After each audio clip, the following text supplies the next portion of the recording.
We met when it was too late. The first time I saw her, she was laughing at a joke I hadn't heard. It was the kind of laugh that arrived before you understood it. Soft, unguarded, the kind that made you want to know what the world looked like from inside her chest. I noticed it from across the cafe, over the rim of my coffee cup, while I pretended to read a book I hadn't turned a page of in 10 minutes. She sat by the window, sunlight threading through her hair, a notebook open in front of her. Every now and then she'd write something, pause, then cross it out as if the words weren't brave enough to stay. I didn't know it then, but this was how it would always be with us. Almost. Is that book any good? Her voice startled me. I looked up to find her standing beside my table, notebook tucked under her arm, eyes curious in a way that felt intentional. It's honest, I said. Not sure if that makes it good. She smiled. That's usually enough for me. She sat without asking. I didn't stop her. We talked the way strangers do when they're accidentally sincere.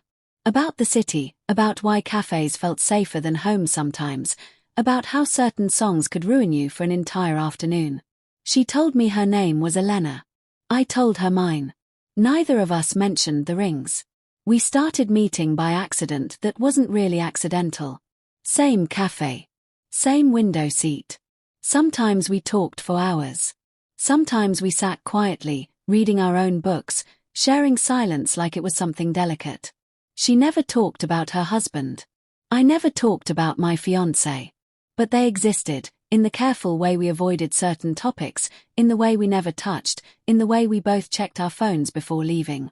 Once, as we stood outside the cafe, rain pooling around our feet, she said, "Do you ever feel like you arrived at your life 5 minutes too late to choose differently?" I didn't answer. She nodded, as if silence was confirmation enough. There were moments, too many, that felt like tests we kept failing on purpose. The night we walked along the river, her sleeve brushing mine, the air heavy with things we weren't saying. The time she cried over something small, a forgotten umbrella, I think, and I wanted to hold her but settled for standing close enough that she could feel my presence. "You're very kind," she said once. "So are you," I replied. We both knew kindness was the problem. I fell in love with her slowly, then all at once, then constantly. In the way she listened. In the way she remembered small things. In the way she looked at me when she thought I wasn't paying attention. And the worst part. I think she loved me too. She never said it. Neither did I. Love doesn't always need words.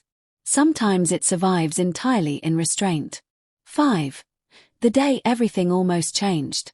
"I'm moving," she said. The word hit harder than I expected. "Where?" I asked, though the where mattered less than the leaving. "Another city. My husband got a new job." Of course he did.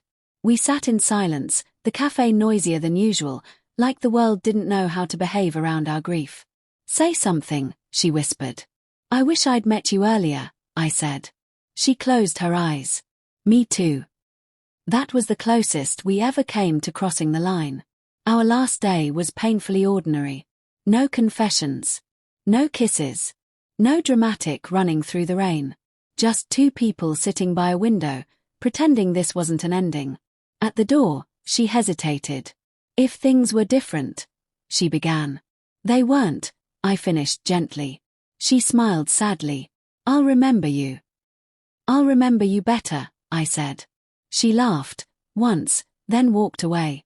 Life went on the way it always does, rudely, efficiently. I married my fiancé. She stayed married too, I assume.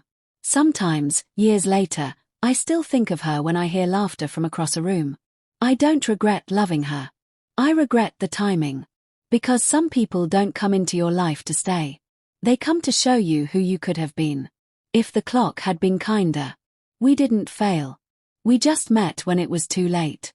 And somehow, loving her quietly was the bravest thing I've ever done.